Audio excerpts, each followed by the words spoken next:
diterangkan, dan Allah yang maha tinggi itu maha suci lagi maha tinggi. Itu di dalam Roma 1 nomor 25. Apakah berarti apakah Allah SWT itu roh? Kau setuju itu? Kalau kau bilang bukan, Yesus bukan. Kau Roh setuju itu atau adalah tidak? makhluk. Roh itu adalah makhluk. Allah pencipta langit dan bumi. Saya bukan. tanya, Allah SWT itu roh atau tidak? Kau jawab. Bukan. Kau bawa nama Yesus soalnya. Bukan. Kalau bukan yang bawa nama Yesus. Allah itu, Tuhan itu bukan roh. Yang roh itu adalah penyembahan orang-orang Romawi kuno, Yunani kuno, penyembah roh-roh. Ajarannya namanya Hermes Stoa, pengajaran penyembahan terhadap roh-roh. Wahyu 5 nomor 7. Theos, bertanduk 7, bermata 7. Oke? Masih mau datang besok. Jadi Tuhanmu roh-roh. Itu kamu. Tuhannya para nabi, Tuhannya Abraham, Ishak dan Yakub, Musa dan Yesus bukan roh. Roh itu makhluk ciptaan yang digunakan oleh Tuhan untuk menghidupkan makhluk. Tuhan tidak butuh makhluk, tidak butuh roh. Tuhan tidak butuh makhluk. Tuhan tidak butuh roh. Yang butuh roh untuk hidup hanya makhluk. Tuhannya para nabi bukan makhluk, kecuali Tuhannya agama Romawi. Tuhannya adalah roh. Kalau tidak ada rohnya mati.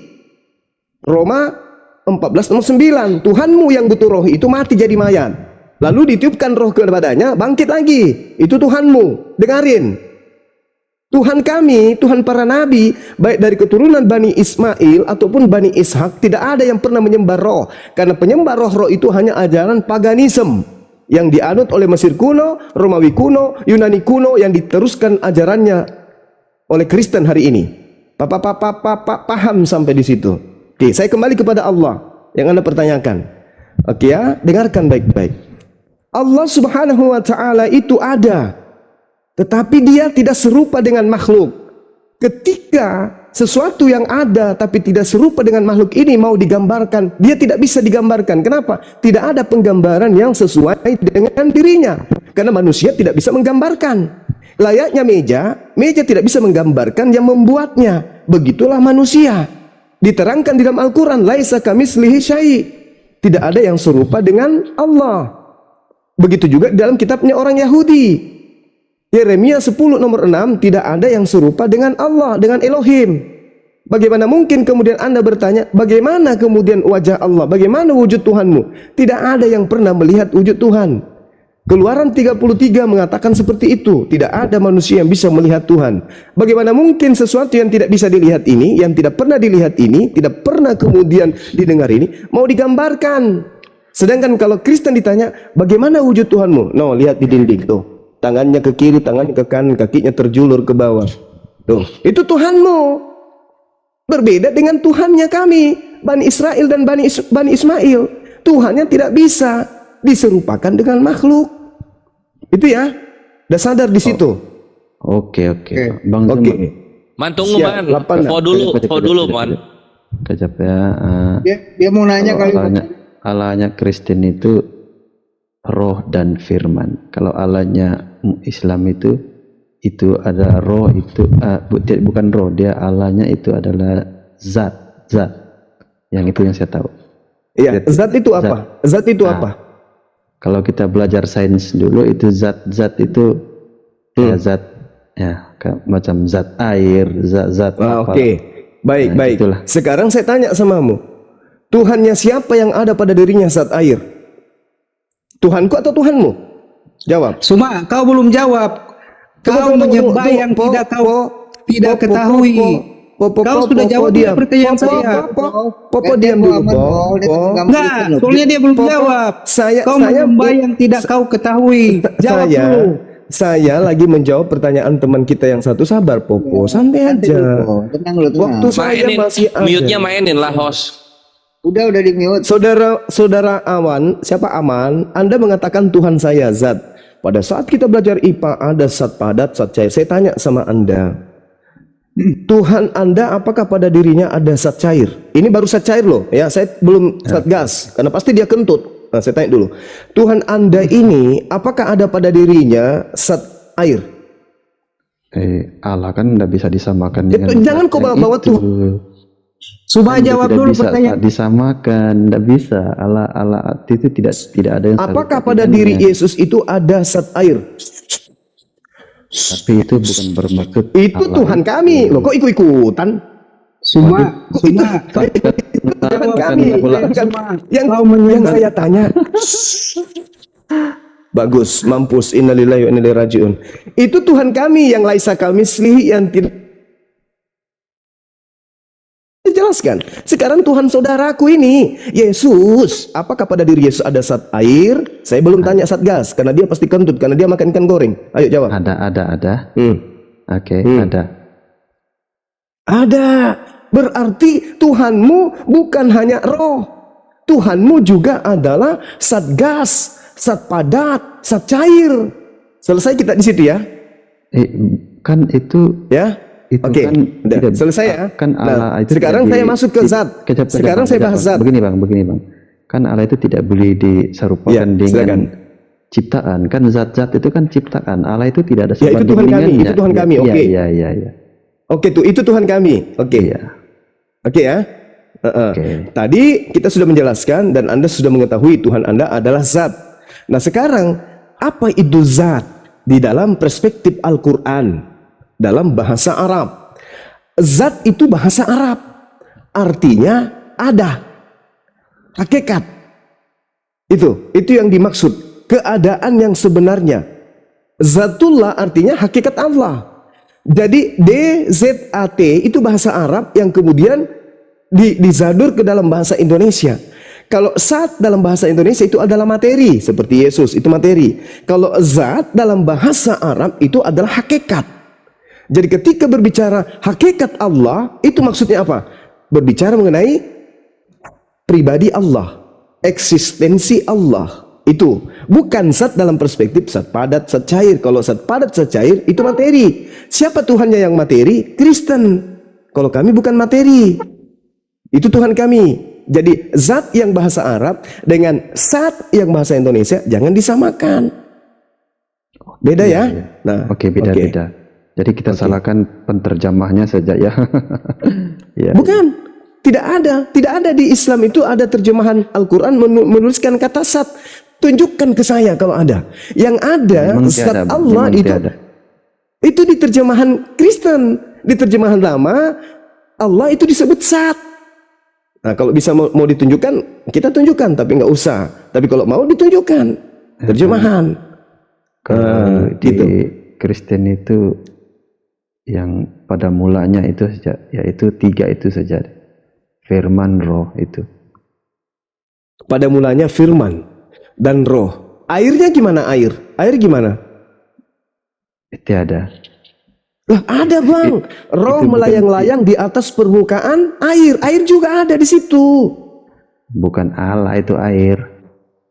Maksudnya Allahnya Kristen itu apa gitu. Oh, roh yang melayang-layang ini apa? Itu namanya roh. Iya, saya tahu. Roh itu namanya roh. Saya tahu. Ini roh yang melayang-layang di atas permukaan air ini apa? Makhluk atau Tuhan? Tuannya Oten, Air. melayang-layang. Air bukan. Roh melayang-layang. Roh. Oh ya, roh pada mulanya. Iya, makanya saya tanya, roh yang melayang-layang di atas permukaan air ini, itu apa? Kok ada esensi Tuhan di atas permukaan air lebih besar samudra daripada dia? Kenapa? Karena dia melayang-layang di atas permukaan air. Yang saya tanya, yang melayang-layang di atas permukaan air itu biasanya kan layangan, kain, apalagi hantu, apalagi pukat yang di laut, terus apa lagi? Burung-burung. Ini ada roh yang gentayangan. Sorry. Ada roh melayang-layang. Itu apa biasanya? Kalau di laut itu ada roh melayang-layang, itu apa namanya? Demit, bukan? Roh yang melayang-layang. Nanti kita. Roh yang melayang-layang itu apa? Kalau di kampung saya itu namanya popo, parakang. Oh, iya. Bisa. Nggak apa-apa. Iya. Oke, lanjut lagi kita. Yang tadi Po belum puas, dinaikkan lagi. Saudara aman diam, biar Po lagi yang bertanya. Enggak, tanya dulu Bang Yaman, itu roh yang melayang-layang, itu Tuhanmu yang melayang-layang. Jangan disiksa, Bang Andi. Iya. Ya Allah ya. Oh iya. Iya. Kan pada mulanya. Ya lanjut. Iya Firman. katanya. Udah, Ya. saya ngopi dulu sebentar. Iya. Allah itu roh juga. Sebab dia tidak kelihatan gitu. Dia roh. Iya, jadi Tuhanmu pernah melayang-layang di atas permukaan air. Itu Tuhanmu itu melayang-layang. Iya. Buset, ngapain? Gak apa-apa. Kami tahu juga dengan siapa kami ngomong gitu, dengan siapa kami sambal. Berarti Abang dia Aman, boleh Ya. permisi? Ya silakan. Abang Aman, oke. Abang Suma yang paling cakep, Anda belum menjawab pertanyaan saya bahwa Allah Anda potong dulu. Anda katakan Jangan dipotong dulu, Po. tidak bisa dilihat. Lu bantu aja si Aman, Po. Berarti Anda menyembah yang tidak Anda ketahui. Apa sih ini orang? Jelas? Po bantu aman dulu po, kata Bang Andi Iya, tuh. bantu Aman dulu. Itu Tuhan Tidak kamu itu. diketahui. Nah, Bagaimana Jawab dong Bang Suma, jawab. iya, kami menyembah hakikat yang tidak kami ketahui wujudnya seperti apa. Nah sekarang, apakah sesuatu yang tidak terlihat oleh mata itu tidak ada? Pasti tidak ada. Contoh akal. Akal Anda tidak lihat. Seperti apa Bang Suma, wujud akal Anda? Saya hargai jawaban Anda, tapi esensi dari pertanyaan saya Anda sudah jawab. Jadi Anda menyembah yang Anda tidak ketahui. Setuju? Bukan kami tidak ketahui. Kok Kami justru bukan? sangat ketahui. Baru Anda ngomong tadi kok bukan. Piye itu? Beda, Bung. Iya, dengar. Beda, Bung. Silakan Beda. jelaskan. Bedanya gimana? Bedakan antara yang tidak kami lihat dengan yang tidak kami ketahui. Contoh, kita mengetahui angin, kita mengetahui manis, kita merasakan pahit, kita mengetahui pahit. Tapi kita tidak bisa melihat pahit itu, kita tidak bisa melihat manis itu, tapi kita tahu dia ada. Atau begini, Bagaimana coba Anda terangkan. bisa tahu sedangkan Anda tidak melihat? Bagaimana Oke, saya tanya gitu? sama- Silakan Oke, Anda baik. definisikan. Oke, sekarang begini. Jadi Apakah Anda saya itu- Oke, baik. Apakah Anda percaya rasa manis itu ada?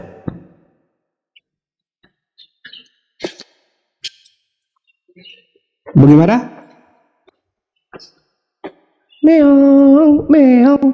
Kok meong? Apakah Anda percaya rasa manis itu ada? Rasa manis itu ada. Apakah Anda percaya? Ada. Nah, coba Terus, tunjukkan wujudnya. analogi Anda Coba bagaimana? tunjukkan wujudnya. Coba tunjukkan wujudnya rasa manis itu. Aku pengen lihat rasa manis itu wujudnya seperti apa. Dari rasa, dari bahan material. Coba Anda tunjukkan. Coba Anda tunjukkan Kayak rasa gula manis itu wujudnya. Kayak gula manis kelihatan. It- Apa? itu kayak gula. Gula manis kelihatan. Gila ini kayaknya. Loh, Yang saya analogi tanya Anda yang gila. rasa manis. Yang saya tanya rasa manis itu seperti apa wujudnya? Itu gula. Manis rasanya. Masa manis wujudnya Rasanya gula? gula kelihatan. Analogi Anda gila. Loh, masa gula wujudnya gula? Masa wujudnya manis itu gula? Apa? Hah? Berarti analogi Anda yang gagal di sini. Jadi Anda harus jawab pertanyaan saya semua. Anda menyembah yang tidak Anda ketahui. Oke, baik. Sekali lagi saya katakan sama Anda, dengarkan. Setuju? Dengarkan saya. Setuju dulu. Ini berbicara Setuju. kenapa Jujur aja. kamu memaksa Jujur aja, saya nggak apa-apa. setuju? Kenapa kamu paksa menyetujui sesuatu Gak yang usah saya tidak imani? belok sini, kejauhan semua. Jujur aja nggak apa-apa. Oke, saya rubah pertanyaannya. Apakah kamu mengakui bahwa udara itu, angin itu ada? Dengar. Apakah kamu mengakui udara itu ada? Udara itu adalah Bang Suma. Bisa kamu tunjukkan wujudnya? Apa? Wujudnya bisa kau tunjukkan? Bisa. Seperti apa wujud udara? Wujud udara itu bisa kita rasakan. Ya dirasakan. Yang saya tanya, wujudnya bisa kamu lihat, tunjukkan? Bentuknya, fisiknya. Jujur aja po nggak ada gitu loh, ribet amat sih. Lanjut. Meong. Bro, mana bentuknya udara, bro? Bentuk udara, wujudnya. Bentuk udara itu Jadi, seperti apa? Oke, saya sudah paham analogi Anda. Jadi Anda menggambarkan Allah Anda seperti udara gitu.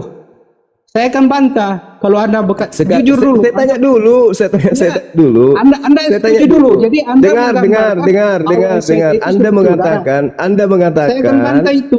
Anda menyatakan udara itu ada. Wujud udara yang ada ini seperti apa? Anda belum jawab. Memang. Kan saya sudah jawab tadi. Apa wujudnya? Udara itu bisa kita rasakan gitu. Saya tidak tanya rasanya, saya tanya wujudnya. Udara itu terjadi karena ada Saya tidak tanya gravitasi. terjadinya, yang Bumi, saya tanya wujudnya. matahari. Yang saya tanya wujudnya. Iya, jadi kalau Anda menggambarkan Saya SWT tanya seperti udara, wujud Anda sangat udara. Saya tanya wujud udara. Anda mengatakan udara itu ada, dan Anda menarasikan segala sesuatu yang ada harus. Oke, Udara itu saya seperti tanya apa? lagi. Saya tanya Nggak lagi. usah tanya, sama jawab kau. dulu itu, Saya woy. sudah tahu Jawab selesai. dulu, wujud udara mana? Ya, Saya dulu. tanya dulu. Kenapa Loh. kamu bertanya? Kenapa kamu bertanya? Jawab dulu. Jawab dulu. Jawab. Soalnya Jawab. gini. Wujud soalnya udara gini, yang kamu Pak Cuma. akui ada. Dengar. Gantian. Kamu mengakui udara itu ada. Coba tunjukkan udara itu tidak ada. Udara itu wujudnya seperti apa? Udara itu ada karena ada gravitasi bumi, matahari, sehingga timbul udara itu. Oke? Yang saya Jadi tanya ada wujud, penyebabnya. yang saya Jadi tanya ada wujud. penyebabnya. Yang Kenapa saya udara itu tanya ada? wujud, yang saya tanya wujudnya. Jadi ada sebab, Dengarkan. ada akibat. Semua yang kamu narasikan, semua yang kamu narasikan itu bukti adanya Tuhan Jadi saya. kau Sekarang yang saya tanya, narasinya wujud gagal. Tadi wujud kau pakai gula, udara. ini pakai udara lagi. Yang saya tanya wujud udara. Kamu nggak bisa jawab kan? Iya, Sekarang saya saya tanya jawab. lagi. Ada. Yang paling mendetail. Apakah akalmu ada? Ya, memang. Kau jawab Apakah aja dulu. akalmu baru saya ada? jawab. Kau jawab dulu. Saya tanya, pertanyaan saya. apakah Kau akalmu jawab ada? dulu. Saya diskusi, masih Menyembah yang tidak tahu Saya kan? masih menunggu Kau wujud setuju udara. dulu. Kamu tidak bisa, Kau mungkin setuju berat. dulu. Sekarang akalmu ada atau tidak ada? Jawab. Nggak bisa diskusi dia ini. Kenapa kau takut menjawab jujur semua? Nggak bisa Akalmu ada diskusi, atau turunin tidak aja. ada? Nggak bisa diskusi dia. Bang Andi, saya akalmu berdiskusi ada. tidak mau Akalmu- mengikuti nih, analogi dia. Soalnya Udara analogi aja. semua ini seperti orang Udara saja kamu tidak bisa tunjukkan wujudnya. Bagaimana pencipta langit dan bumi ini kau bisa tunjukkan? Kecuali Tuhanmu yang keluar dari vagina itu yang kau maksud. Loh, kok ketuan saya? Saya tanya kau tidak berani Itu menjawab. besar. Tadi kau sudah tanya. Oke. Kau menyembah yang tidak kau ketahui kan? Saya Setuju kan atau sudah tidak? menjawab. Kucluk. Setuju atau Kucluk, tidak? kucluk, saya sudah tadi. menjawab. Kucluk, saya sudah konfirmasi menjawab. aja. Saya Kucluk. konfirmasi aja. Jadi kau Kucluk. menyembah. Saya sudah Ini tahu. cuma memancing aja nih Bang Joma. Nggak ada ilmunya, mending diturunin. Turunin aja dia. Min. Biar Bang Joma leluasa menerangkan. Ada diam dulu, biar Bang Joma leluasa menjelaskan apa yang ada maksud. Masya Allah, syukran. Bangun, turunin aja dulu dia. Turunin dulu ya.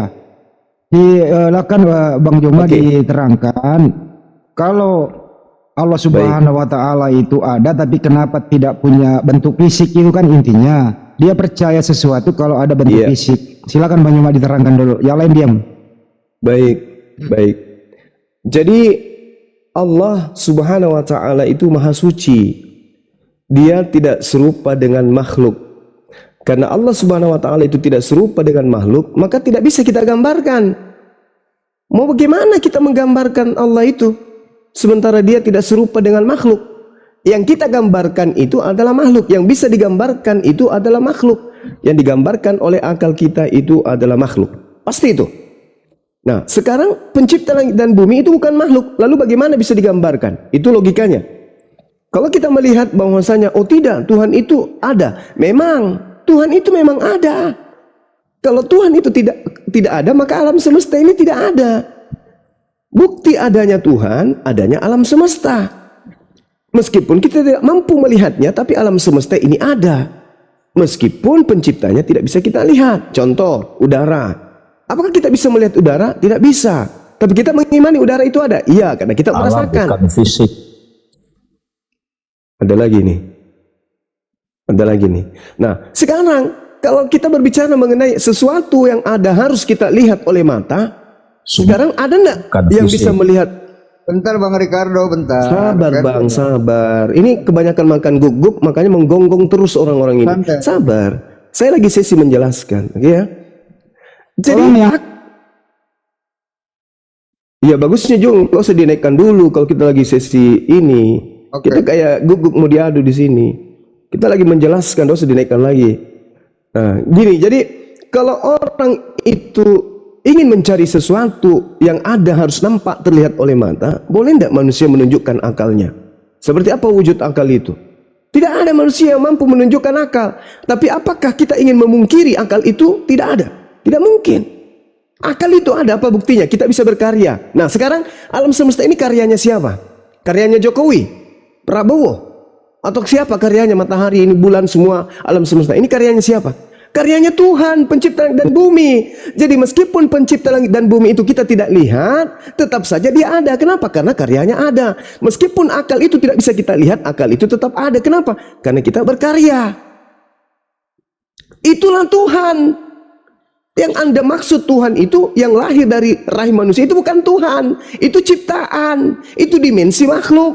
Itu makanya di dalam apa pula berinkarnasi? Sekarang kalau otak Anda, kalau akal Anda berinkarnasi, bisa tidak? Itu dulu. Boleh saya masuk? Saya tanya dulu, otak Anda bisa berinkarnasi? Dulu belum. Otak Anda bisa berinkarnasi? Jawab. Inkarnasi itu kemahakuasaan Allah. Enggak dulu Ricardo, diam dulu. Diam dulu. Di mana? Nanti aku tanya balik nih. Di mana ada dalilnya Tuhan berinkarnasi jadi makhluk? Di mana dalilnya? Alkitab. Tunjukkan. Tunjukkan. 1 Timotius 3 ayat 16. Enggak usah Oke. itu. 1 Timotius ini ajaran para nabi atau ajaran Paulus? Jangan Anda hanya Gini aja Bang Juma, saya izin dulu Bang Juma, saya tanya balik. Silakan, Ricardo. silakan. Ricardo. Parah. Pertanyaan sama gitu ya. Tunjukkan Bapak di surga sekarang juga. Tunjukkan. baik, saya masuk dulu ya. Saya Enggak usah tunjukkan langsung. Bentuknya gimana? sebentar, saya belum apa-apa. Enggak usah. Langsung tunjukkan Bapak di surga itu seperti apa. Kalau Anda mau tahu Bapak di surga, Tunjukkan Bapak di surga seperti apa. Langsung tunjukin. Anda bisa mendengar setiap penjelasan. Tunjukkan dulu. Tunjukkan apanya? Tunjukkan Bapak di surga itu. Kamu baca Mulutnya. Mulutnya Bapak, tolong tunjukkan mulutnya Bapak. Oke. Saya pertanyaan ini sudah pernah ditanyakan oleh. Ya udah, enggak, kalau pernah ditanyakan jawab saja. Tunjukkan Bapak di surga itu Gak usah sekarang. terlalu banyak mulut Ya, saya keliling-keliling. kan mau jawab. Bagaimana saya mau jawab? Ya jangan dijawab, tunjukkan. Ya, dengar pertanyaan kamu itu sudah ditanyakan oleh Filipus. Tunjukkan Bapak. Ya terus sudah ada yang bisa menunjukkan Kak Bapak di surga? Sudah ada? Di sana. Itu Saya baca sama lah ayat itu. itu, saya jawab. Kalau enggak, saya Enggak, sudah pernah ada enggak orang menunjukkan Bapak di surga seperti apa? dengar dulu, saya mau jawab pertanyaan kamu. Kamu minta ditunjukkan aja ya. Pertanyaannya apa? Ini sudah Pertanyaannya apa? kalian tanya. Dulu sudah Pertanyaannya apa? Yesus yaitu Pertanyaannya apa?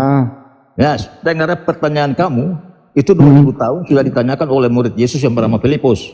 Ya, terus jawabannya apa? Dengar sini, kata Filipus kepadanya, tunjukkan Bapa itu kepada kami. Itu sudah cukup bagi kami. Yohanes 14 ayat 8. Kata Yesus kepadanya, telah sekian lama aku bersama-sama dengan kamu Filipus, namun engkau tidak mengenal aku. Barang siapa telah melihat aku, ia telah melihat Bapa. Bagaimana engkau berkata, tunjukkanlah Bapa itu kepada kami? Itu pertanyaan kamu sudah ditanyakan oleh Ya, Filipus. terus mana Bapak itu, tunjukkan kepada kami? Mana? Itu pertanyaan kamu sudah dijawab oleh Yesus. Ya tunjukkan mana? Jawabannya. Sudah melihat Bapa. Ya mana? Wujud Yesus itu manusia. Oke, wujud Bapa. Bung, pertanyaan kamu itu Terusin Bang Juma, hajar dia. Oke. Modernkan diri. Oke. Itulah. Jadi menurut kamu wujud Elohim yang di surga itu adalah manusia. Yesus adalah image of invisible God. Allah. Oke, Elohim. baik. Dengar dulu, dengar. Oke, baik. Kalau saya jelaskan, Oke. dengar dulu. Anda main potong aja Oke. cuma. Saya sudah tahu karakter kamu. Elohim Oke, itu silakan. dan tidak bisa terlihat. Natural asli tidak bisa dilihat semua. Tetap Lalu Yesus menyatakan dirinya dalam bentuk fisik supaya kita mengenal Allah dalam bentuk fisik. Allah tidak akan bisa dilihat karena dia metafisik dan dia adalah roh. Beda hakikat dengan kamu semua. Kamu manusia orang Makassar. Yang kita tanya wujudnya Bapa Elohim. Bukan yang kita minta itu wujudnya Yesus. Yesus oke, punya lato-lato oke. Yang kita tanya ini Bapak yang di surga, wujudnya seperti apa? Kan tadi saya sudah jawab. Pertanyaan itu sudah ditanyakan oleh Filipus 2000 tahun lalu. Tunjukkan Bapa itu kepada kami, Yohanes 14 ayat 8. Dan yang saya tanya wujud dari Bapa. Wujud dari Bapa. Dengar Yang baik-baik semua ya. menciptakan manusia itu segambarnya. Itu tidak bisa dilihat dengan mata kepala. Di dalam Berarti kesimpulannya wujud Bapa tidak bisa dilihat. dalam natur Allah, Yesus pun tidak bisa dilihat. Dalam natur firman Allah, Yesus pun tidak bisa dilihat. Hanya orang gila yang bisa mengatakan Yesus tidak terlihat. Yesus itu, dengar semua dengar. Hanya orang sinting yang mengatakan Yesus tidak bisa dilihat. Dibunuh pun Yesus itu bisa. Kamu jangan berasumsi jualan obat di sini. Saya tanya, wujud Bapa yang di surga itu seperti apa? Wujud Allah itu roh. Dan Yesus juga adalah wujudnya roh itu seperti apa? tidak bisa dilihat. Dan itu Tidak bisa dilihat. Terus kenapa kalian umat Kristen selalu minta wujud Allah Tuhan kami yang tak nampak itu? Kenapa? wujud Allah yang kelihatan itu di dalam Yesus Kristus. Ya itu Tuhanmu, sama seperti Krishna, sama seperti Zeus, Hercules, sama. Yang saya tanya Tuhannya orang Yahudi yang mereka sebut Elohim. Terserah, tapi yang jelas Yang saya tanya wujud Tuhannya Yesus itu seperti apa? Yang roh itu maksudmu seperti apa wujudnya? Yesus menyatakan kepada murid-muridnya bahwa Allah itu roh. Dan Allah itu roh katanya. Allah itu roh katanya. Nah sekarang wujud roh itu bisa nggak dilihat? Allah itu roh, tidak akan bisa nggak dilihat? Jadi Allah yang akan menghakimi itu Allah yang kelihatan. Pada akhir zaman yang saya tanya, roh yang tidak kelihatan itu bisa nggak digambarkan wujudnya? Roh itu tidak bisa kelihatan. Tidak bisa kelihatan. Terus kenapa teman-teman Kristen selalu minta Allah Subhanahu Wa Taala itu wujudnya seperti apa? Saya tidak seperti teman-teman Kristen. Saya hanya mau katakan Allah SWT bukan Elohim. Oke, bagus. Jadi Allah negeri Mekah. Jadi Jadi kita simpulkan Tuhannya Kristen mengambil Tuhannya Yahudi yang tidak serupa dengan makhluk disetarakan dengan Yesus, Tuhannya orang Romawi. Itu kesimpulannya. Sementara Tuhannya orang Yahudi dan Tuhannya umat Islam itu sama-sama maha suci, maha tinggi. Tidak bisa kemudian dihakikatkan seperti hakikat manusia. Selesai kita ya. Selesai kita ya. Sorry saya potong. Ya, kenapa? Allah negeri Mekah beda dengan Elohim. Oke, saya tanya. Oke. Apakah Elohim itu adalah Allah negeri Mekah atau tidak? Atau hanya untuk Yahudi tanah Israel saja? Jawab. Elohim itu tidak pernah ada di Arab. Elohim itu adalah Allah. Berarti Tuhan Elohim itu tidak berkuasa, bukan Tuhan bagi tanah Arab, gitu. Allah orang Israel itu Allah Abraham, Ishak dan Yakub, bukan Allah negeri Mekah. Di dalam Saya tanya sama saudara, apakah Tuhannya Abraham itu adalah Tuhan alam semesta atau Tuhan untuk tanah Israel saja?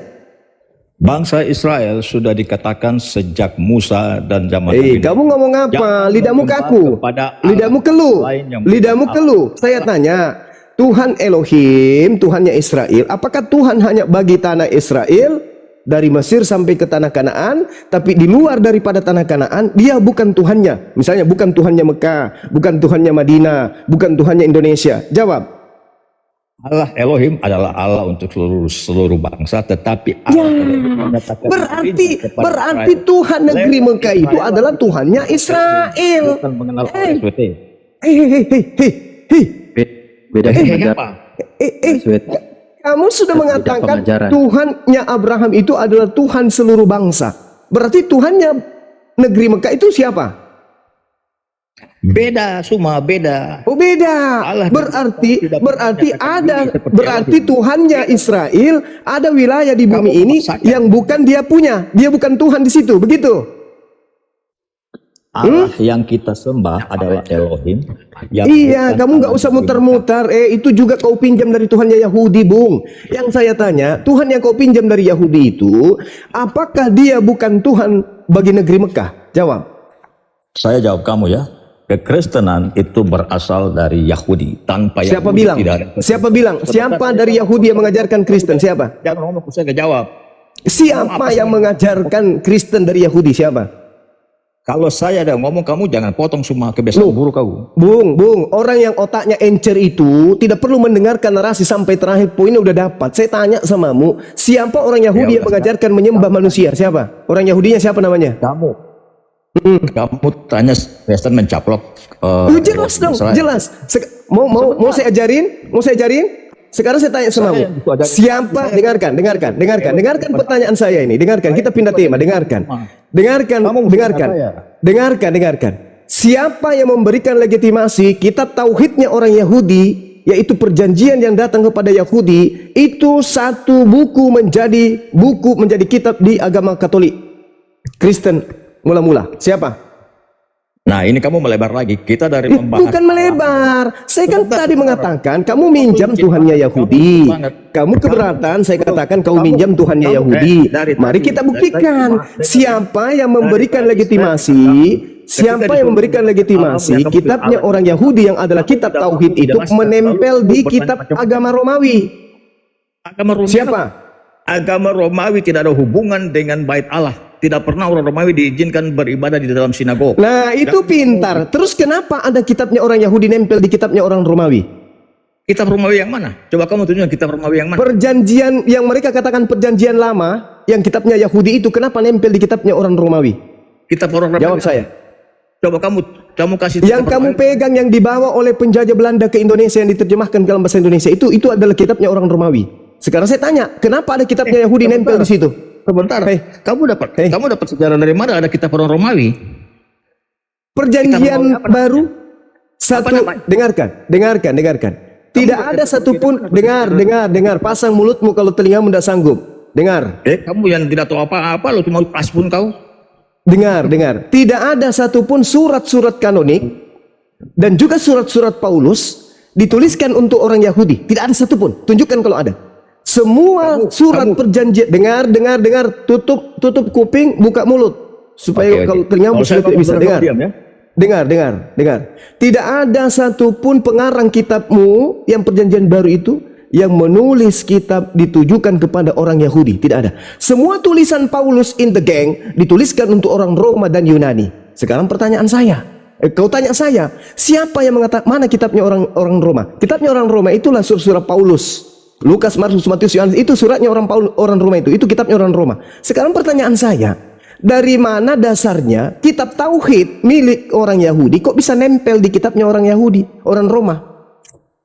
Jawab. Sebentar, saya potong, saya mau luruskan hoax kamu, ya. Apa yang kau ingin luruskan? Silakan. Dari biologi itu tidak semua surat Paulus itu dikirimkan ke orang Yunani. Surat 2 Petrus, 1 Petrus itu untuk orang-orang Yahudi yang sedang tersiksa di mana-mana. Kemudian surat Ibrani. Coba tunjukkan. Bukan ke orang Romawi. Kamu jangan bikin hoax sembarangan semua. Kamu belajar sejarah, jangan bikin hoax. Coba tunjukkan. Jangan cuma bernarasi. Coba 1 Petrus kau tunjuk.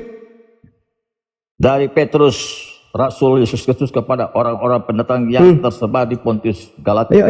Itu kalau kamu belajar, kamu kan bukan orang Kristen, kamu bukan pendeta, kamu tidak belajar teologi, kamu asal bikin.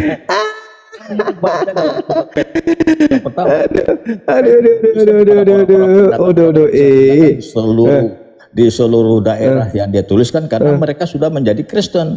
Jadi jangan kamu asal-asal ngomong. Surat Ibrani itu untuk orang Ibrani. Saya kasihan samamu. Kamu yang justru saya kasihan samamu. Nih, 1 Petrus. Dari Petrus, Rasul Yesus kepada orang-orang pendatang yang tersebar. Kepada orang-orang pendatang. Kepada orang-orang pendatang yang tersebar di Pontus, Galatia, Kapadokia, Asia Kecil dan Bitinia. Mana? Kepada Bani Israelnya mana? Kepada Bani Israelnya mana? 1 Petrus ya. Mereka itu orang. Ini 1 Petrus. Sampai ke orang-orang asing. Jadi orang Israel yang ada, mereka sudah sampai di Kapadokia. Itu orang-orang Israel murni. kamu belajar deh sebelum kamu bikin hoax. Kamu belajar sejarah Biblika dulu, jangan kamu di sini bikin hoax di sini. Ya, baca semua itu. Mana dalilnya? 1 Petrus itu, mana dalilnya? 1 Petrus itu. Dengar. Mana dalilnya? Belajar teologi ya, sudah belajar bibliologi, sudah belajar sejarah, baru kamu ngomong sini, jangan kamu sebar hoax sembarangan. Bung, justru saya berbicara dengan orang yang lebih hebat Bible kan, makanya saya tanya, mana dalilnya Petrus menulis surat untuk orang-orang Yahudi, mana dalilnya? Kamu sudah baca belum 1 Petrus 1? Itu orang saya sudah baca. Tersebar. Saya sudah baca, itu bukan untuk orang Yahudi. Mana diterangkan orang Yahudi di situ? Justru kamu baca di situ, ya hiduplah sebagai orang-orang yang merdeka ya. Di situ sekalipun di dalam ayat berapa sini? Saya cari dulu sebentar.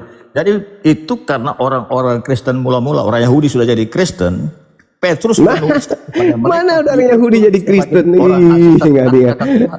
Mana ada orang Yahudi jadi Kristen? Framing bahwa tidak ada surat-surat dan harus kamu tahu semua orang Kristen pertama itu Yahudi. Jadi nggak ada orang Yahudi itu Kristen, nggak ada. Yang kamu jangan ngadi-ngadi. Rasul-rasul yang menyebarkan Kristen, mereka itu murid-murid Yesus Yahudi. Tidak, bukan murid Yesus yang mengajarkan Kristen. Kecuali Dr. Lukas. Jadi jangan saya tanya samamu ya, jangan kau berasumsi politik gereja di sini. Saya belajar teologi kok. Saya tanya samamu, yang disebut, dengar, yang disebut pertama kali Kristen di Antioquia itu pengikut Yesus atau pengikut Paulus? Jawab kau pakai otak. Di Antioquia lah, di dalam Kisah Rasul 11 ayat 26. Saya ulang lagi pertanyaan saya ulang lagi di Kisah para Rasul 11 itu, saya ulang lagi. Yang datang ke Antioquia, dengarkan saya. Yang datang ke Antioquia, dengar. Saya bukan jemaat, Bung, saya bukan jemaat. Saya lebih paham Bible daripada Anda, paham? Saya tanya samamu sekarang, yang datang ke Antioquia mengajarkan kekristenan, Yesus atau Paulus? Jawab. Silakan Bang Ricardo. Jawab saya. Yang datang ke Antioquia, Yesus atau Paulus?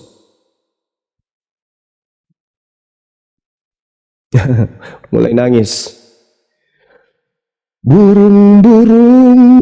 Cuma, saya mau katakan kamu itu bukan teolog. Cuma kamu debater biasa, YouTuber. Jadi burung gereja pun pindah jadi burung masjid. Saya mau katakan kepada kamu ya, Sumaya, kalau kamu belajar teologi yang benar, saya akan lihat level educationmu. Tapi kamu setiap kali saya lihat framingnya itu cuman asbun. Tapi kamu kok kelabakan kali, Bung. Kamu belum berhadapan saya langsung di meja diskusi secara offline. Kau sudah kelabakan kayak gini. Saya tidak bisa bayangkan kalau kita ketemu langsung. Saya tanya samamu, yang datang ini pertanyaan saya ini. Ini pertanyaan saya. Yang datang ke Antioquia mengajarkan Bible menyembah manusia, Paulus atau Yesus? Jawab. Paulus dan Barnabas. Yesus kan sudah Paulus. Berarti yang pertama kali disebut Kristen itu pengikut Paulus atau pengikut Yesus? Jawab. Sebentar, kamu jangan memaksa saya menjawab pertanyaan kamu ya. Kamu harus tahu. Jangan ketawa kamu semua, kamu cuma asal ketawa. Kristen, dengar ya. Ketawa. Kristen ketawamu menunjukkan parah. Kelasmu, Bung, kelasmu masih kelas kelas mimbar gereja, kelasmu masih. Kamu diam enggak semua? Tunggu. Kelasmu itu, saudaraku, kelasmu masih kelas perpuluhan kamu. Kristen itu kelasmu masih kelas perpuluhan karena kamu masih menggunakan cara tipu-tipu. Di dalam Kisah Rasul 2 yang disebut Kristen mula-mula itu pengikut Paulus. Cobalah kau jujur. Tanggalkan dulu perpuluhan sekali-kali. Kamu jangan melebar. Saya ulang lagi pertanyaan saya. Yang disebut Kristen pertama kali, pengikut Paulus atau pengikut Yesus? Silakan. Oke. Boleh kamu diam sejenak semua? Boleh nggak ya? Yang penting kamu jujur, jangan pakai teknik perpuluhan, oke? Saya nggak ada hubungan perpuluhan kok. Kalau kamu tidak ada hubungan perpuluhan, kamu akan jujur terhadap kebenaran. Silakan jawab. Ya kamu juga kalau kasih data yang jujur, jangan framing sembarang jadi. Oke. Makanya saya katakan di Kisah Para Rasul 11 yang pertama kali disebut di Antioquia pengikut Kristen itu pengikut Paulus atau pengikut Yesus? Jawab. Saya mohon be quiet please for a minute. Oke? Oke. If you clever, if you smart, be quiet for a minute, ya. Oke, thank you. Kita lihat Kisah Para Rasul itu teratur kronologisnya, ya. Dan Kisah Para Rasul 2, orang-orang percaya itu mereka disebut the believers. Mereka belum disebut Kristen. Tapi orang-orang percaya di Kisah Para Rasul 2 semua, mudah-mudahan kamu sudah baca, jangan kamu lompat-lompat baca Bible. Di Kisah Para Rasul 2 mereka disebut the believers. Itu mereka diinjili oleh para rasul, murid-murid Yesus, ya. Tapi mereka tidak disebut Kristen. Sebutan Kristen itu sebenarnya adalah sebutan plesetan ketika di Antioquia. Jadi seperti Kadrun, seperti Slankers, seperti The Gunners, ya, seperti Liverpudlian. Itu bukan jadi Kristen itu sebenarnya itu dari olok-olok pengikut Kristus.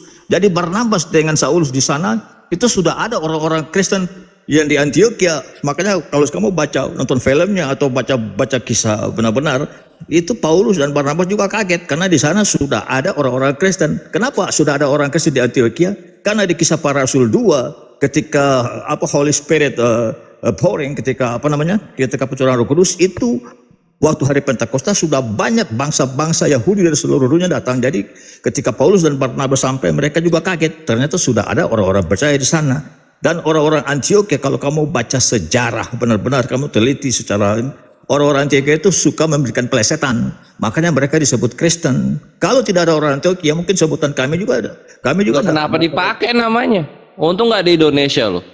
Kok di Indonesia lu disebutnya pengikut selamat tung gitu. Yesus Kristus datang, semua kamu dengar ya. Yesus Kristus datang, dia tidak pernah bilang pergi jadi ke seluruh bangsa Kristen. Dia berkata di dalam Matius 28, ya, go to all nation, make disciple all nation. Dia tidak bilang make. Terus kenapa nama Tuhannya juga nama-nama Yunani gitu loh? Kenapa sih? Yesus Kristus itu ada pada zaman Pax Romana, ya. Nama Ibraninya Yeshua HaMashiach, ya. Nah, itu di mana tuh dipanggil Yeshua tuh di mana tuh? Apanya? Yeshua kan terjemahan Yesus. Halo Bang, kalau kamu berbicara Alkitab itu sudah dalam bahasa Yunani. Yesus. Nah itu kenapa Tuhannya tuh kok takluk, tunduk, patuh kepada Yunani pada masa itu? Kenapa ya? Pada masa itu sudah orang Israel di dalam pergaulan itu memakai bahasa lingua franca karena pada saat itu zaman Pax Romana. Iya, kenapa Tuhan tunduk pada zaman Pax Romana? Kenapa? Pertanyaannya itu loh. Jadi semua literatur, semua bahasa, semua perdagangan, semua pada saat itu Yesus pun beribadah itu memakai bahasa Yunani. Nah itu semua berbahasa Yunani. Ya pantesan orang Israel najis, orang pakai bahasanya Yunani, pakai bahasa Ibrani. Kamu mungkin nggak mengerti sejarah atau belum pernah belajar sejarah ya? Gua mengerti sejarah, cuma kan harusnya yang namanya Tuhan itu tidak tunduk pada sejarah manusia, harusnya loh. Yesus itu datang jadi manusia, jadi dia harus memakai salah satu bahasa, bukan berarti dia pakai bahasa. Pakailah bahasa Taurat. Bahasa Taurat apa?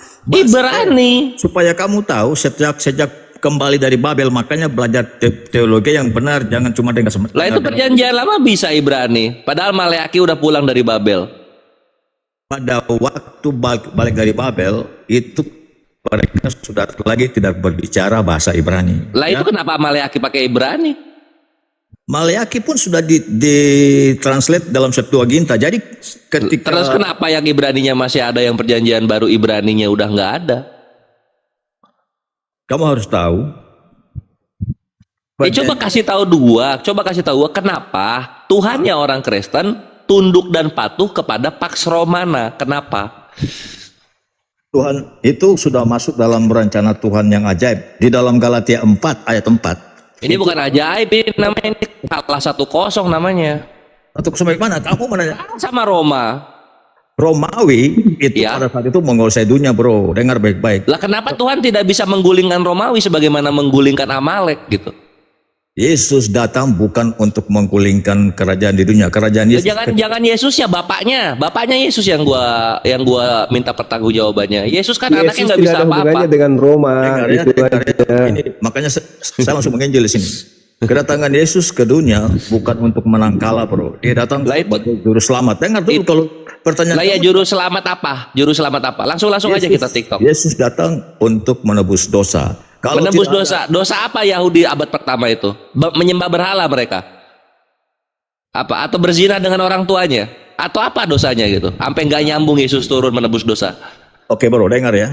Di sini kita pasti nggak akan nyambung. Kenapa? Karena maaf nih, saya sudah diskusi dengan orang-orang muslim, bahkan sampai muslim-muslim di luar negeri. Itu kalau berbicara dosa, itu tidak akan nyambung dengan muslim. Karena muslim tidak mengenal dosa waris ya dari Adam. Nah, kalau Yesus mengenal nggak? Yesus sendiri mengenal nggak dosa waris? Yesus itu datang justru untuk Enggak, saya menebus tidak dosa. tanya apa tujuan. Saya tanya, Yesus kenal nggak dosa waris? Yesus datang, dia tahu bahwa semua manusia berdosa, sehingga dia Mana berkata pengakuannya? kepada Mana semua. pengakuan Yesusnya? Mana pengakuan Yesusnya mana? Pertanyaan kamu itu pertanyaan sama dengan Zakir naik. Ya, jadi kamu Saya tanya, kamu kan membawa narasi tuh. Orang yang 2000 tahun silam kau katakan dia datang untuk nebus dosa. Sementara Yesus pasti menyampaikan segala aspek yang menjadi porsi pengajaran dari Tuhannya. Sekarang saya tanya, di mana Yesus mengajarkan dosa waris? dosa waris itu sangat dipahami oleh Janganlah gampang terguncang, terhitung yang di bawah. Lu jangan report aja. pakai jurus perpuluhan sekali lagi saya tanya. Jangan pakai jurus perpuluhan, menjajarkan dosa waris supaya ada orang yang datang minta ditebus, minta Jadi dibaptis. begini ya, Jangan pakai begini itu. Ini Saya tanya, pertanyaan saya sederhana. Di mana Yesus yang menjadi tumbal di atas tiang salib ini mengajarkan tentang dosa waris? Silakan. Oke, baik ya. Dosa waris itu tidak perlu dijelaskan lagi kepada orang Yahudi, karena orang Yahudi semua tahu mereka dosa. Mereka dengar dulu semua. Orang Yahudi tahu bahwa Tidak laku, Bung.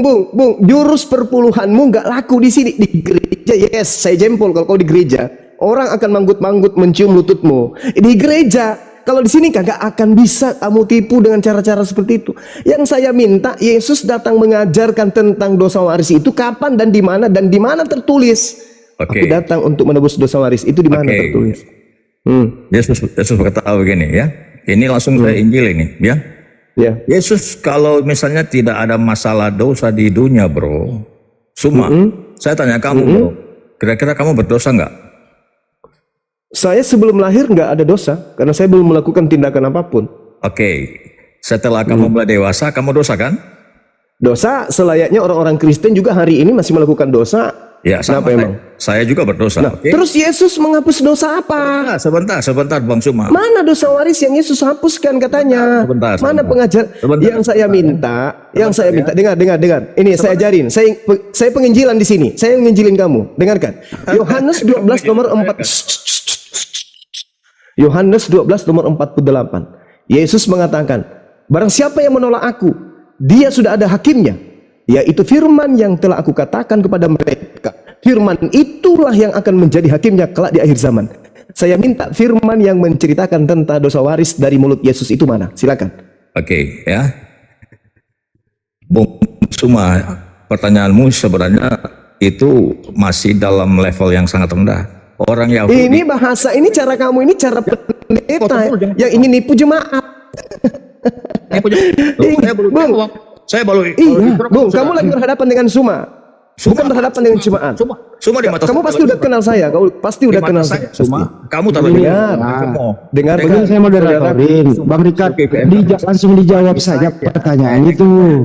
Bagi saya Suma itu tidak lebih dari Ya seorang. udah, dulu jawab aja tuh pertanyaan. Saya jawab ya. Saya jawab, kamu tutup Ya, mulut. silakan. Kamu tutup mulut Suma. Ya. Sebelum Yesus datang ke dunia, para pemazmur sudah katakan, Daud yang adalah penulis sabur pemazmur katakan, dalam dosa aku diperanakan. Ya. Bung, di gereja ini cocok, di gereja cocok. Bung, di gereja cocok. Orang-orang yang tidak berakal yang masuk ke dalam gereja itu Saya sedang cocok. menjelaskan, kamu potong melulu sih Suma. Saya minta data akurat, Bung. Kamu mengatakan dirimu level tinggi. Kamu diskusi dengan Islam luar negeri pun pernah kan, katamu kan. Sekarang kamu dengan orang Indonesia. Nah, Kamu nggak berdaya. dengar. Yang saya minta, saya sajikan data. Saya yang penginjilan samamu. Yohanes 12:48, Yesus yang mengaku. Barang Oke. siapa yang Dengar menolak dulu ya. aku, dengarkan.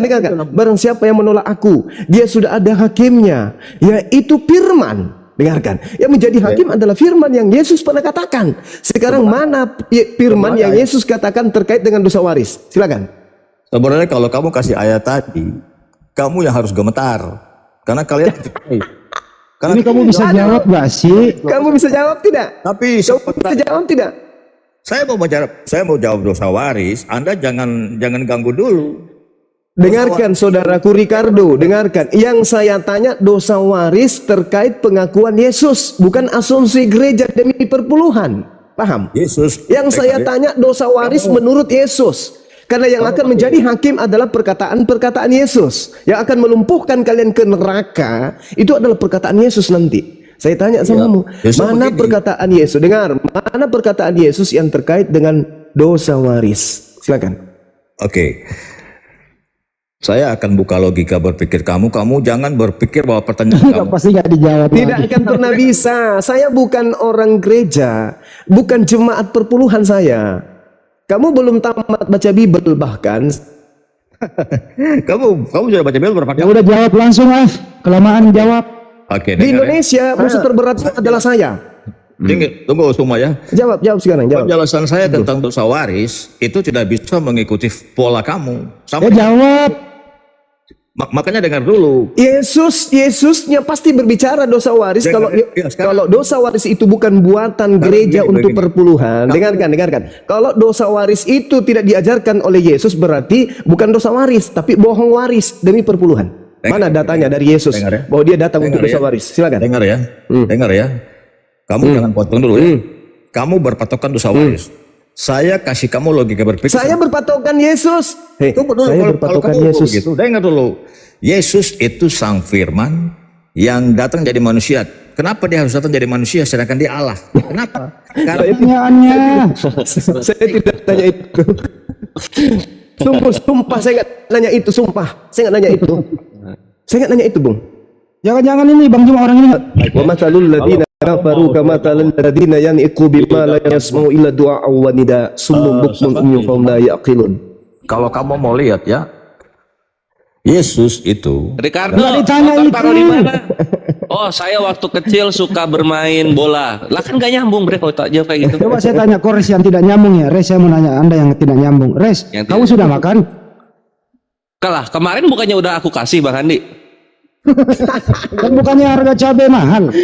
Balik nanya. Tapi kemarin ukuran sepatunya tuh nggak pas, makanya dibalikin. kalian pencemooh. Nah kayak gitu ngobrol sama Ricardo tuh kayak gitu. Bentar. Kalian cuma memaksakan pendapat yang kalian berpikir bahwa dosa waris itu harus dijelaskan oleh Yesus, sama dengan pertanyaan Zakir Naik. Oh, Kapan kalau tidak ada dari Yesus, lalu dari mana gereja ini mengambil dosa-dosa waris ini? Yesus pun tidak perlu katakan karena orang Yahudi tahu bahwa mereka Oh, tidak semua bisa. diambil dari Karena yang akan menjadi hakimnya kelak adalah firman yang Yesus sampaikan, bukan yang gereja sampaikan. semua. Ya sudah bilang begini, anak manusia Ah, enggak dijawab itu. Enggak kemana-mana. Pendeta. Gereja dibawa-bawa. Bang semua dengar ya. Enggak usah didengar Bang, Pak. Enggak usah percuma. Buang waktu. Berani kamu memunculkan wajah di hadapan saya, Bang. Sebenarnya begini, Ya udah, angkat aja bendera putih di situ tuh. Biar kau hormat. yang saya lihat dari setiap diskusi kalian, terutama semua ini pintar Ya, menggiring. kamu ini mengerti personal aja lu. SWT Ditanya data. dari kedua waris. Dan kamu sudah rasakan, Sudah nggak mau kemakan dia. dan saudara sudah merasakan betapa pahitnya berhadapan dengan Bang Suma kan? Saya Mas, Iya kan? sakit Anda sudah itu di sini. merasakan betapa tidak enaknya berhadapan dengan Bang Suma kan? alergi Udah. jawab, lalu Sakit dia tuh di sini, Ricardo. ya kenapa? Kamu Sakit sudah merasakan di sini. sakitnya berhadapan dengan Bang Suma?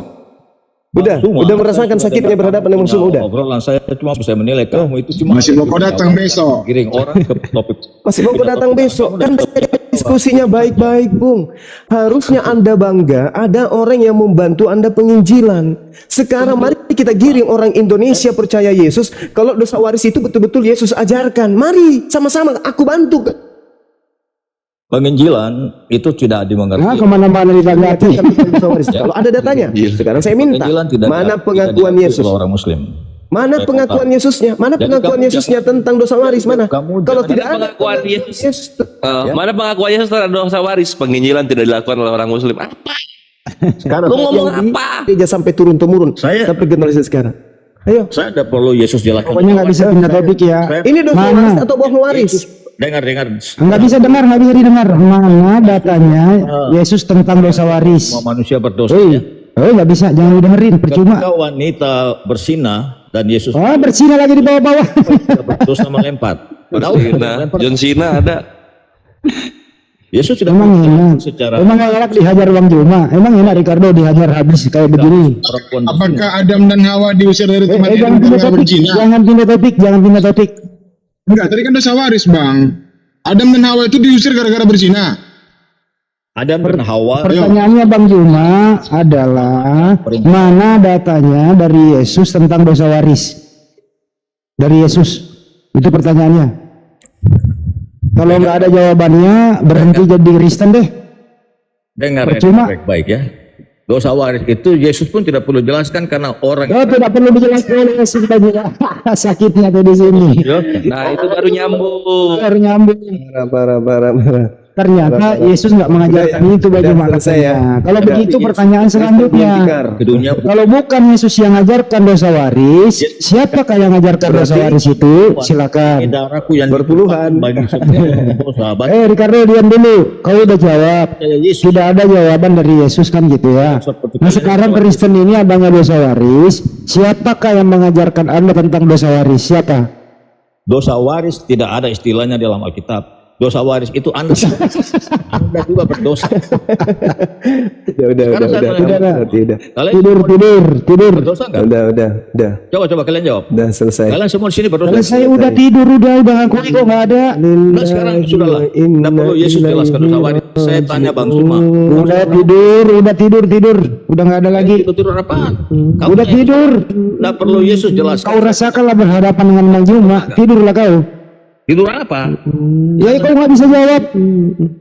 Saya jawab, Yesus tidak pernah mengatakan dosa waris. Saya tanya kamu sekarang. Ya kalau bukan Yesus terus siapa yang ngajarin Anda? Saya tanya kamu, balik semua orang berdosa Ya, nggak? Ya, ini Bang Handi, aku lanjut ya Bang Handi ya. Pertanyaan dosa waris sebenarnya Ricardo, di gede volumenya dibagusin dong supaya nggak tenggelam. Oke. Coba. Pertanyaan dosa waris teman-teman Muslim ya. Iya. Tidak perlu Yesus tanya. Saya tanya sekarang ke kalian semua di sini. Ada nggak yang tidak berdosa di sini? Oh, nggak ada. Ada nggak yang?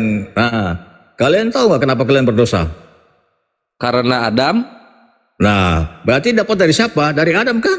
Karena Dari Adam kan. Nah, terus kenapa Yesus disalibnya di zaman Yohanes nggak di zaman Adam?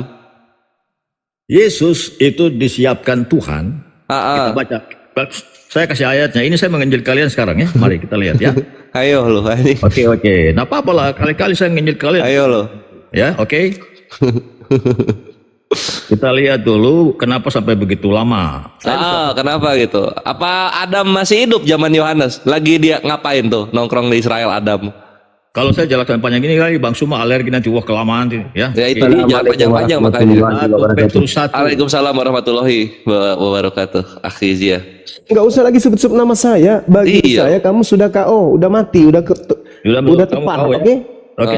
Udah KO kamu. Petrus 1 ayat 8. Soalnya Ricardo udah ngaku Yesus nggak ngajarin dosa waris. Udah, enggak ada dosa waris dalam pengajaran Yesus, tidak ada dosa waris. Jadi dosa waris itu adalah kualan Kristen. Oke. Dosa waris itu hanya kebohongan Kristen. Udah selesai. Kamu udah tamat bagi saya. Ilmumu belum. Belum bisa diskusi dengan Bang Suma. Kamu belajar lagi 40 tahun baru cari Bang Suma. Kenapa Yesus harus begitu lama? Ini saya kasih ayatnya. Iya coba. Itu pertanyaan gua itu. Kenapa? Kenapa ya? Jadi begini, 1 Yohanes 1 ayat 18. Sebab kamu tahu bahwa kamu telah ditebus dari cara hidupmu yang sia-sia, yang kamu warisi dari nenek moyangmu. Itu bukan dengan barang yang fana, bukan pula dengan perak dan emas, ya, melainkan dengan darah yang mahal, yaitu darah Kristus, yang sama seperti darah anak domba yang tak berdosa dan tak bercacat. Ya itu kan menjelaskan penebusannya Yesus. Yang gua tanya kenapa Yesus kok delay gitu, kok lama banget. Yang bikin berdosa Adam, dia datang ke zaman Yohanes. Ya orang Yahudi bingung lah. Belum selesai, Bung, belum selesai. Ayat Oh 20. panjang, 2 paragraf itu, 1 Timotius itu. 1 Petrus 1 ayat 18 sampai 20. Ya udah baca lagi coba. Ia telah dipilih, dengar baik-baik ya. Ini menunjukkan preeksistensinya Yesus, bahwa dia firman Allah ya. Iya, kenapa digodoknya tuh lama banget matangnya gitu loh. Ngapain aja dia di sorga? Ya, makanya saya jawab ini, Bung. Nanti saya jelaskan dengan satu ilustrasi yang mungkin Anda akan kaget. Ya Ia udah. telah dipilih- ia telah Aku dipilih. kaget. Belum ya? Karena enggak pernah ada, Bang Suma juga nggak pernah dengar ini. Ia telah dipilih sebelum dunia dijadikan. Efesus 1 nomor 4, predestinasi. Bukan, itu Efesus 1:4 itu predestinasi. Ini 1 Petrus, baca dulu. Makanya kalau ada Alkitab buka 1 Petrus 18 sampai 20. Ia telah dipilih ya sebelum dunia dijadikan. Nah, tetapi karena kamu ya 1 baru menyatakan dirinya pada zaman akhir. Jadi Yesus itu waktu yang ditetapkan Tuhan itu memang sudah luar biasa, sehingga nubuatan itu progresif ya. Ya kayak gini loh, bapaknya salah, gagal bayar pinjol, Lihat, anaknya ditagih, ya anaknya bingung lah. Lalu apa hubungannya? Kalian susah memahami Injil karena konsep Ricardo, Gak cuma gua, Yesus juga kayaknya kalau ngobrol sama lu. Silahkan Bro. Ricardo, kalau kamu bawa Efesus, kita ini juga berdasarkan data di data nomor 4-nya, sebab di dalam dia telah memilih kita sebelum dunia dijadikan. Kita juga sudah dipilih sebelum dunia dijadikan. Apa masalahnya rupanya? Itu artinya itu Efesus 4, jangan kamu tafsir sembarang Suma. Itu Paulus. Itu Paulus. Efesus 1 nomor 4, kita sudah dipilih sebelum dunia dijadikan. Pengkhotbah 3 nomor 15, yang sekarang ada dulu juga sudah ada. Oke, saya jelaskan kamu ya. Kenapa Yesus itu sudah ada sebelum segala sesuatu ada. Dia Salomo gimana? Sebentar, saya jelaskan dulu. Kalau saya Dia ada sebelum langit digariskan. Jadi begini sebentar ya. Kalau saya jelaskan, cuma selalu ganggu sih. Jadi begini. Tidak masalahnya, tataran pengetahuanmu tentang Bible masih nihil bagi saya. Masih anak-anak kecil kamu itu. Pada mulanya adalah firman dalam bahasa Yunani. Oh, belum. Apalagi masuk ke situ belum. Kamu, aduh, kasihan kali. Udah. Hologos and prostanteon. Cuma kamu saya ajarin kamu bahasa. Nah itu dia gitu. Kalau dia udah ada dari dulu, kenapa nggak turun zaman Adam? Ngapain aja kerjanya di sorga gitu? Sampai telat datangnya. Adam udah meninggal, dia baru nebus. Adamnya udah meninggal, nggak selamat Adam. Good question. Jadi begini. Pertanyaan Tuhan. Good. Pertanyaan baik. Oh, oke, sip. Kenapa dia terlambat, Res? Karena ini ajaran bukan dari sana, ajaran dari Yunani, terlambat dia. Sampai begitu lama. Pantesan nih ya, Yunani kan baru ada pertengahan ya Bang Andi ya. Iya lah. Mestinya dia jawab gitu dong. Dapat tadi bagus banget ya. Kalau jujur dia enak, Jadi nggak mau begini. jujur dia. Makanya kalau saya lagi jelaskan itu semua bilang jangan potong-potong. Iya, lu gua tanya telur, lu jelasin nasi goreng kan males orang dengar, Bre. Ya karena memang begini. Gua nanya sate kelinci, lu apa lu jelasin bagaimana cara merawat kuda? Kan apa coba? Bukan karena itu begini, Bro. Konsep kealahan dari Islam dan Kristen. Kealahan lagi apa lagi itu kealahan? Dosa waris yang dijelasin konsep kealahan. Ini yang gua bilang, gua nanya sate kelinci, lu jelasin cara merawat kuda. Males lah dengernya. Dosa waris sebenarnya kau sudah jawab tadi, Bung. Dosa waris itu kamu berdosa, kamu diwarisi dari orang tuamu, dari orang tua dari. Mana Nah, ada iya, dosa dari orang tua? kalau bapak lu yang salah, ya bapak lu aja yang ditagih utangnya, kenapa anaknya disuruh bayar? Terus saya tanya kamu, Bung. Kamu ada dosa nggak? Dari bapak gua kan katanya kan? Bukan kamu. Brother, saya minta dua Katanya dari orang tua katanya, bukan gua. Gua punya dosa karena siapa ya? Karena Adam kan. Saya tanya kamu, brother kenapa dia kamu dikit jadi ya. berdosa? Oh iya. Iya, bukan gua yang berdosa, orang lain berdosa, gua cuma nanggung bebannya kan gitu. Bukan begitu pertanyaan saya. Kamu Gimana sih? Dosa waris loh. Kamu Dosa berdosa yang ada pada gua itu warisan, gua mencuri, gua mengini itu warisan semua. Kamu berdosa nggak sekarang? Iya, gara-gara orang dulu. Itu Jawaban nggak bener itu, Res. Ya, kita pakai konsep dosa waris aja, coba pengen tahu. Gua berdosa gara-gara orang dulu. orang dulu bagaimana? Sekarang begini, kamu Gara-gara Adam makan buah jadi gua yang berdosa. Oke, kamu dilahirkan oleh siapa? Oleh orang tua. Kamu tahu? Mama, Ya. mama papamu berdosa nggak bro? Iya. Nah, mama Dari Adam ikuti aja maunya. Kakek gue berdosa, kakeknya kakek gue berdosa juga. Pokoknya Oke. berdosa gitu. itu mereka dapat warisan dari siapa? Dari nenek Adam. lu. Berarti sebenarnya nggak perlu Yesus jelaskan, kalian sudah jelaskan. Jadi Nah itu posisinya kalau pakai konsep kalian, kenapa Yesusnya nggak nebus zaman Adam? Kenapa telat, bro? saya belum jelaskan, kalian sudah buru-buru jadi. Lu udah jelaskan yang satu apa tadi Tesalonika 1 Timotius itu nggak nyambung tapi bre. Jadi Allah menunggu waktu yang tepat untuk menurunkan juru selamatnya. Jadi setelah Oh nunggu yang punya utangnya mati dulu gitu. sebentar. Ya, brother saya bisa tambah 1 menit atau 1 menit. Jadi Gas akhirnya silakan. Oke, brother Richard. Menurut Anda konsep dosa baris itu sesuai untuk konsep untuk adil Tuhan atau tidak? Menurut Anda? bagaimana? Konsep untuk dosa baris itu sesuai untuk akidah adil untuk konsep Tuhan atau tidak? Persepsi Anda Tuhan itu adil Gini, atau Pak tidak? Indonesia-nya gini. Apakah Oke. Tuhan adil? Apakah Tuhan adil dalam konsep dosa waris? Silakan. Oke. Ya.